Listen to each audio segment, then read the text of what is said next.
Welcome. The first guests are here. Me on my left, Daryl Hall. On my right, John Oates. Welcome. Hello. John? Yes? You were on the program about 2 months ago before this grand tour. Daryl was in Europe. That's right. And Daryl, this is your first visit to the show. I was working. He was... That's right. He was holding the for a fort, change. promoting albums that both of you share the revenue in, and you were in Europe. Okay. enjoying yourself. Right. I suggested, perhaps, that since you're out of the country especially, there be a kind of miniature coup d'etat, and possibly it could be Oates and Hall. He tried. He tried. But there are people commenting on your work. There are a lot of expressions being tossed around, some of which have become cliches real early in the game, like new wave and so forth. And Daryl just made a grump face, like that you couldn't see on the radio. What do you mean by that? You don't like those kind of labels? I don't like any labels. Generalization. The old story. Why generalize something? They're individual statements. The only you have leaders and followers. They're the only two things that happen in music. Really. Right. And do you think that the leaders pay a price very often for being... Usually. They usually don't. They pay the price of not making as much money as the followers in a lot of cases. Yes, I think that's true. We dote a lot on the people who copy.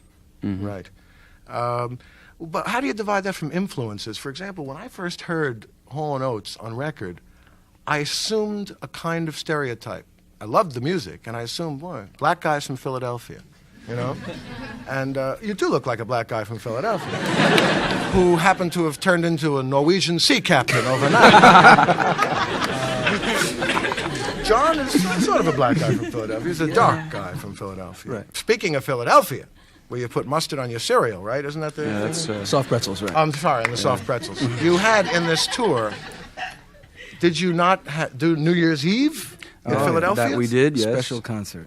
A special concert in the hometown. Yeah. John, what happened there? The boys come home? The boys came What was home. the venue this time? We played the Tower Theater, and we went in there and did it. And 12 o'clock, we had our sax player come out and play Old Lang Syne. And all right, we're gonna do a soul golden oldie for you now. This is it's an old Arthur Conley song from the late '60s called "Sweet Soul Music." Do you like good music? Yeah, yeah. I mean, sweet soul music. Yeah, yeah. Turn along and the swinging. Yeah, yeah. Oh yeah. Oh yeah. Who got here on the floor, y'all? Yeah, yeah. Go on to the go-go. Yeah, yeah. I said dance to the music. Yeah, yeah. Oh yeah. Oh yeah. Yeah, yeah. Spotlight and do the rock, y'all. Yeah, yeah. I don't need look for y'all. Yeah, yeah. Singing love's a hurt thing. Yeah, yeah. Oh yeah. Oh yeah. Spotlight on 7 days. I don't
little acapella. Yeah. Yeah, song by Lee Andrews. Say, meeny, dissolini, ooh, my Cambellini, ratchet, chat, boom, a lap, Alabama, super kind to be here. Go with let them be. Ladies and gentlemen, children too, said fine boys to do so for you. Turn on around, we're gonna touch the ground. Gonna shim, sham, shimmy, all around. We're gonna shim, sham, shimmy, all over the state. Gonna shim, sham, shimmy till we get paid. We're glad to be here. You know we're glad to be here.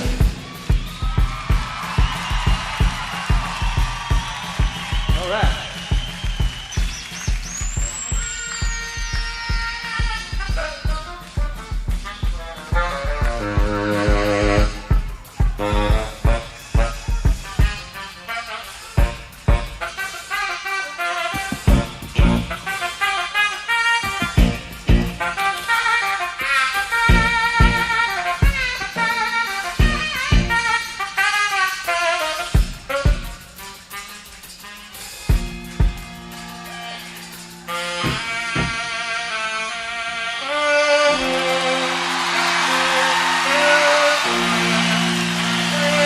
Yes, that clock on the wall says another boring decade is over.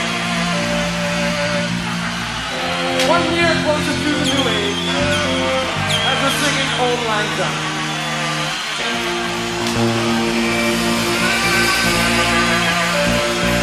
Happy 1980!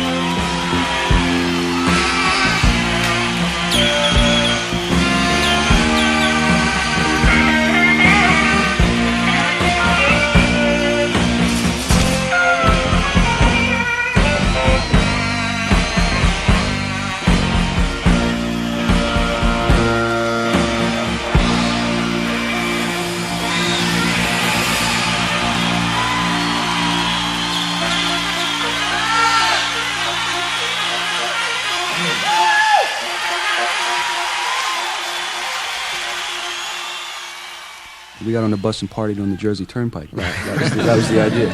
So we really spend the years in the Turnpike. I spent New Year's Eve. New Year's Eve is a tough time for comedians. I turned down a number of gigs. We've never worked on New Year's Eve. No, it was it's the the first time. Yeah. The promoter gave everyone noisemakers. Yeah. Oh. So, you know, Big in the mistake. middle of Sarah's Smile, you know, you Yeah. hear honk, you know, things like that. The wild geese landed. So, that was...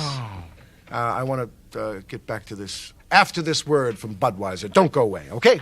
We'll be right back. To Daryl Hall and John Oates, two of my favorites. I sincerely convey this to you.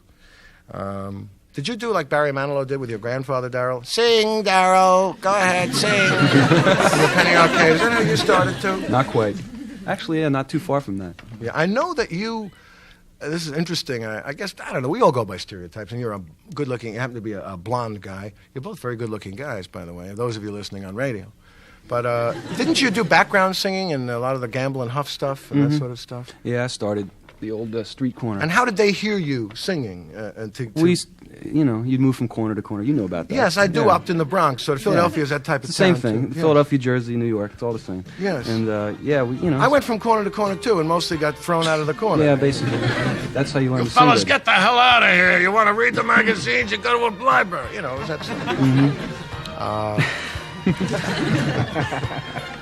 The new album is Ecstatic, right? Yes. With an X, and there's a single, Wait for Me. Right? Is there anyone in contemporary music whose music is wildly different from yours and almost has no relevance to it that you like for whatever reasons, as opposed to just your favorite artist? Is there anyone whose music is totally unlike yours and has no resemblance to yours that you really like? In form or spirit? Because that's Either. two different things. That you really like listening to, but it seems totally different from yours.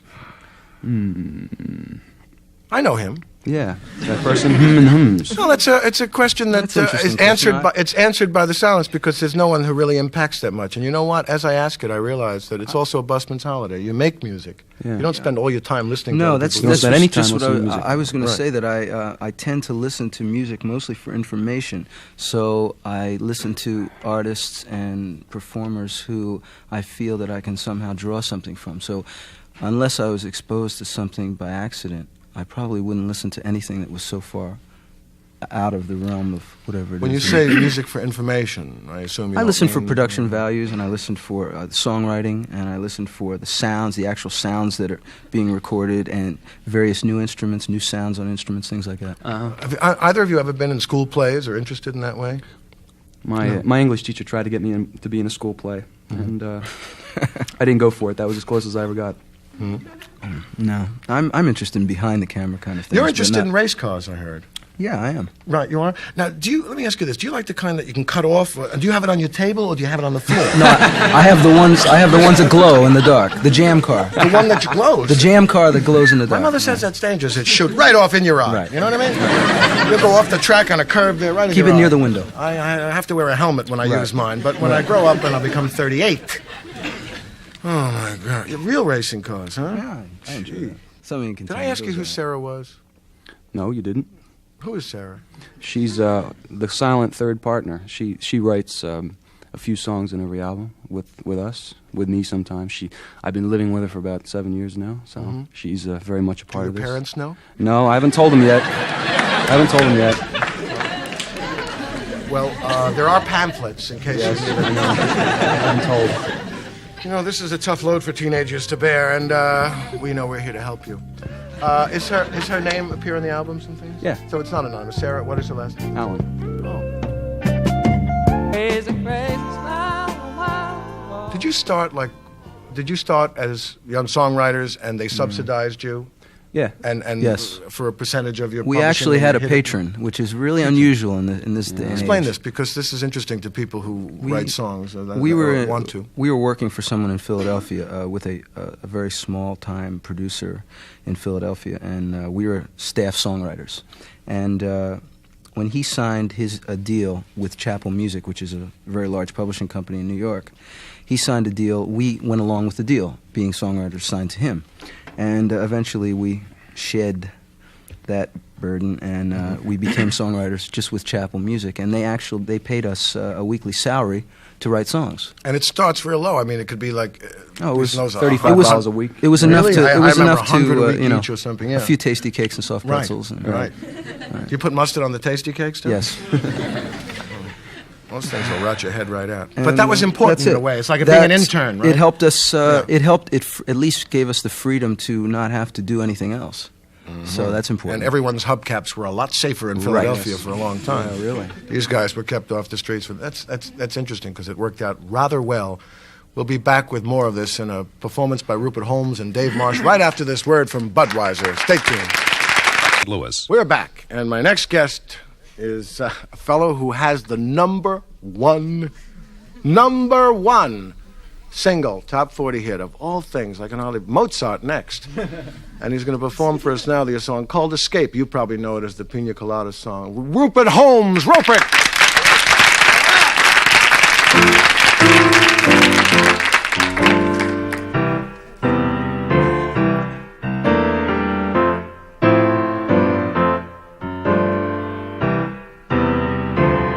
I was tired of my lady. We'd been together too long. Like a worn-out recording of a favorite song. So while she lay there sleeping, I read the paper in bed. And in the personal columns, there was this letter I read. Ooh, if you like pina coladas and getting caught in the rain, if you're not into yoga, if you have half a brain, if you like making love at midnight in the dunes on the Cape, then I'm the love that you've looked for. Write to me and escape.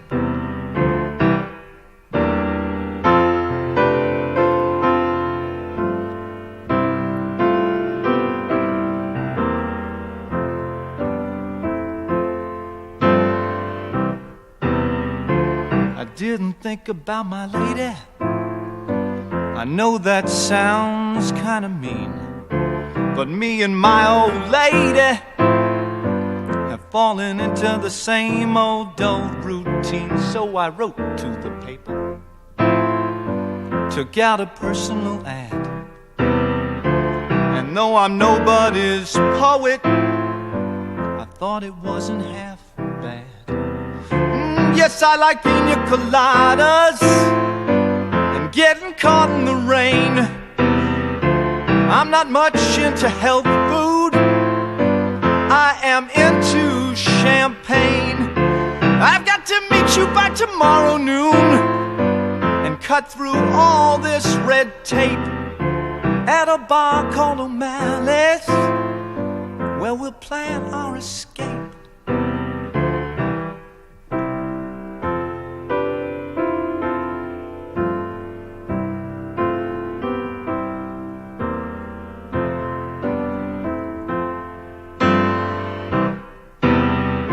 So I waited with high hopes, and she walked in the place. I knew her smile in an instant, I knew the curve of her face.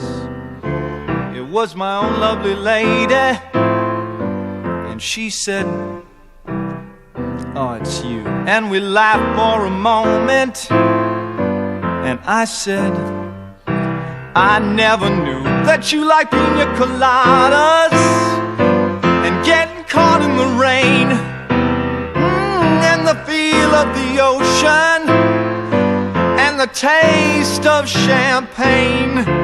If you like making love at midnight in the dunes on the Cape, then you're the love that I've looked for. Come with me and escape."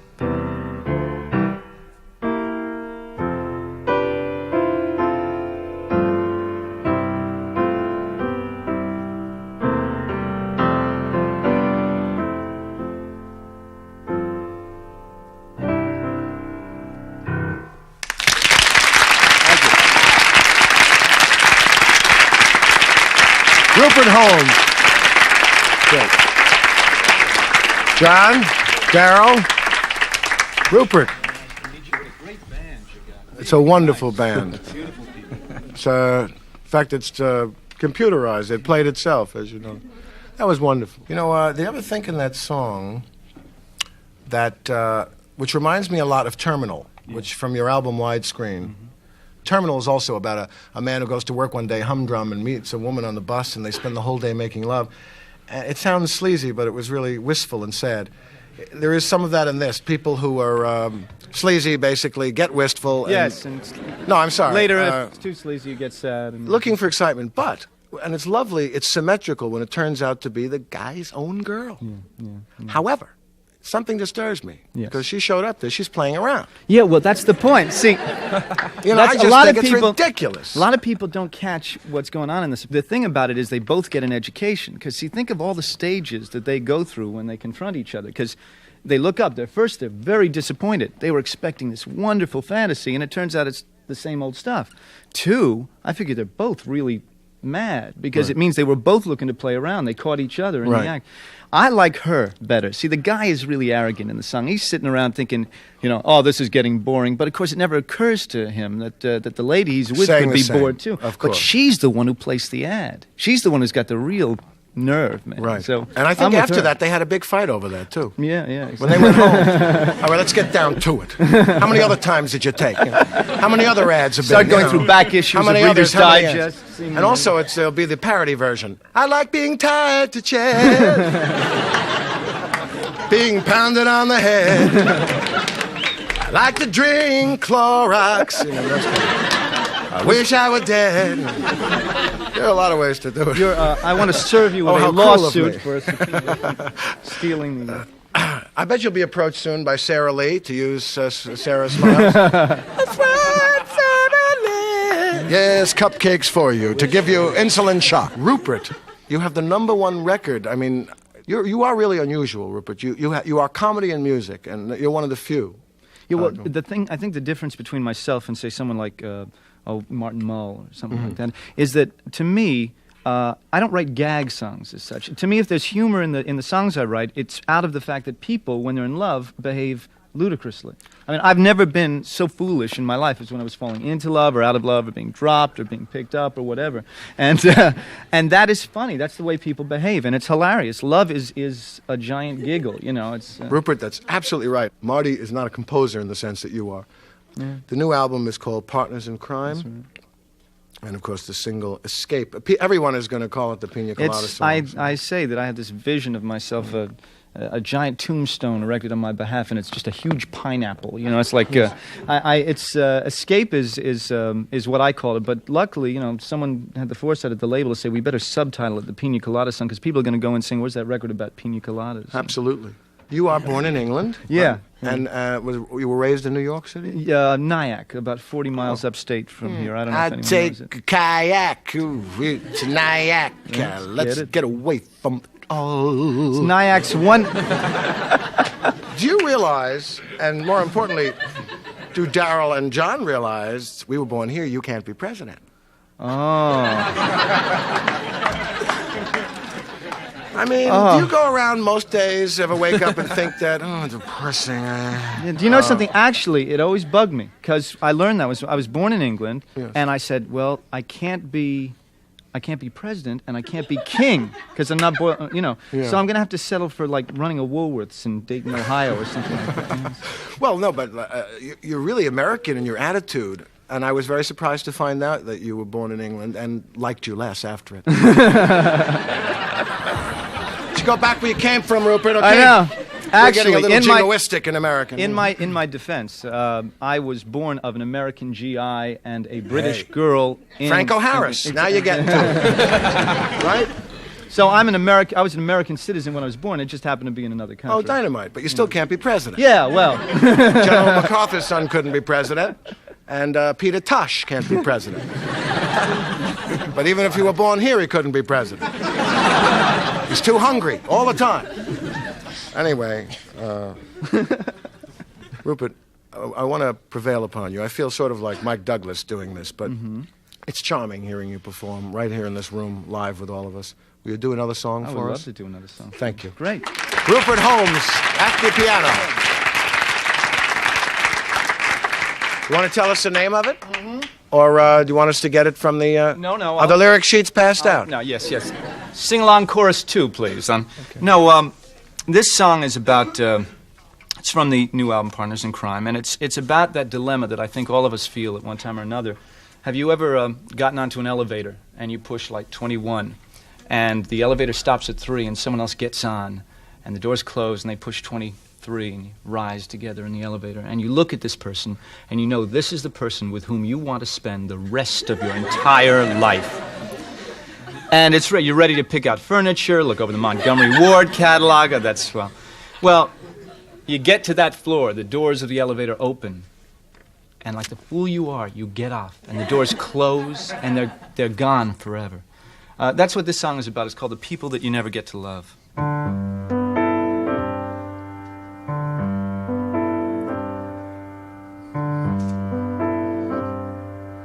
You're browsing through a second-hand bookstore, and you see her in nonfiction, V through Y. She looks up from World War II, and then you catch her catching you, catching her eye. And you instantly avert your wishful stare and take a sudden interest in your shoes. If you only had the courage, but you don't, she turns and leaves, and you both lose. And you think about the people that you never get to love. It's not as if you even have a chance. So many worth a second life, but rarely do you get a second glance until fate cuts in on your dance.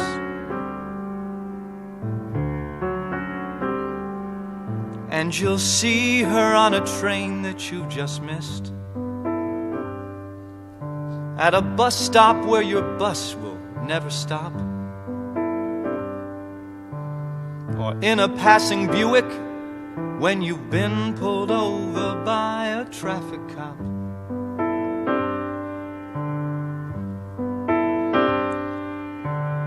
Or you'll share an elevator, just you two, and you'll rise in total silence to your floor.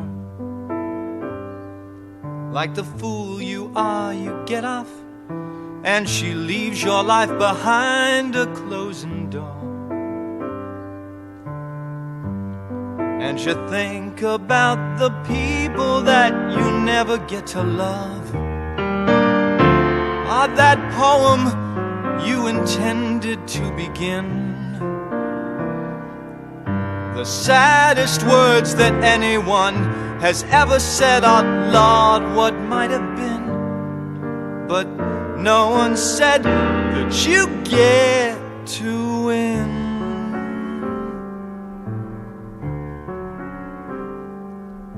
Still, you're never gonna miss what you don't know, and you don't know who you'll meet at 3:30. It could be a total stranger who looks something just exactly much like me. One of the people that you never get to love.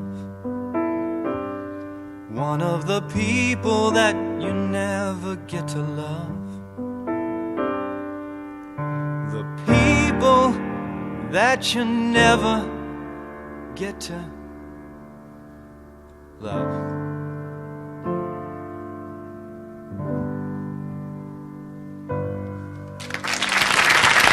Rupert Holmes, we love you.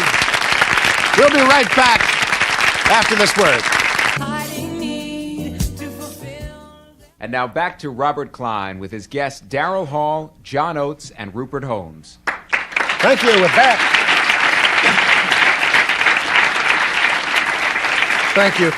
Our next guest is a journalist, and undoubtedly you've read his work. He, at the moment, has a bestseller on the New York Times list. What an odd feeling.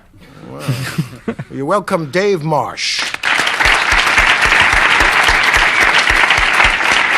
Dave, congratulations. That's the name of the book, of course, is Born to Run, which is a familiar sound. Where have I heard that before? Right. The name of Bruce Springsteen's breakthrough Sneaker. Song and album, right? First question I have to ask you, I guess, is why Springsteen? Why not Frankie Avalon, for example? Vicky Carr? No. Why Springsteen? Why Springsteen appealed particularly to you as a source for a book? It appealed to me particularly because Bruce and I have known each other for 5 years, and we've been close for a long time, but it appealed to me for another reason, which is that I thought what Bruce went through, lawsuit, overreaction of record company, public, and press and radio, all of those things tended to typify what rock performers go through in a general way, which I'm sure Daryl and John and Rupert all, and you know about. Yeah. There was a quote here, Dave, that interested me of John Landau. He said, "I have seen the future of rock and roll, and it is Bruce Springsteen."